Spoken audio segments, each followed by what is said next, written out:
Husband ഗൾഫിൽ പോണ കാരണം ഞങ്ങൾ തലേദിവസം എല്ലാവരും ഒരുമിച്ചാട്ടോ ഭക്ഷണം കഴിച്ചത്. എല്ലാവരും ഉണ്ടായിരുന്നു. അപ്പോൾ കുക്കിങ്ങൊക്കെ ഞങ്ങൾ തന്നെയായിരുന്നു കേട്ടോ.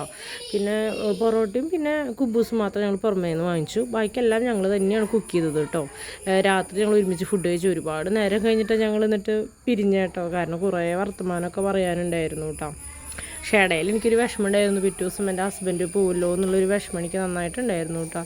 അപ്പോൾ ഞങ്ങൾ ഒരുമിച്ചിരുന്ന് കുറേ വർത്തമാനങ്ങളൊക്കെ പറഞ്ഞ് കുട്ടികൾക്ക് ഫസ്റ്റ് ഭക്ഷണം കൊടുത്തു. കാരണം നൈറ്റായ കാരണം സമയം പോയത് അറിഞ്ഞില്ല. ഭക്ഷണമൊക്കെ റെഡി ആയിക്കപ്പോൾ കുറച്ച് നേരം വൈകി. അപ്പോൾ കുട്ടികൾക്ക് ഫസ്റ്റ് കൊടുത്തു ഞങ്ങൾ. അത് കഴിഞ്ഞിട്ടാണ് ഹസ്ബൻഡും അനിയനും അമ്മയൊക്കെ ഭക്ഷണം കഴിച്ചു കേട്ടോ.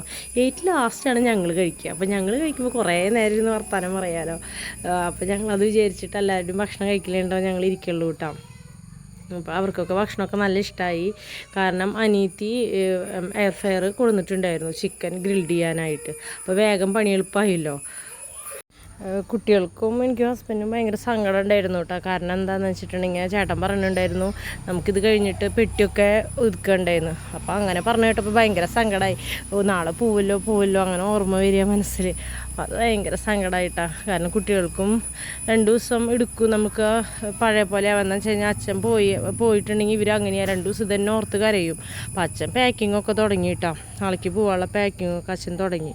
ഇന്നത്തെ വീഡിയോ ഇഷ്ടമായെങ്കിൽ സബ്സ്ക്രൈബ് ചെയ്യുക, ലൈക്ക് ചെയ്യുക. Bye bye. നാളെ കാണാം കേട്ടോ.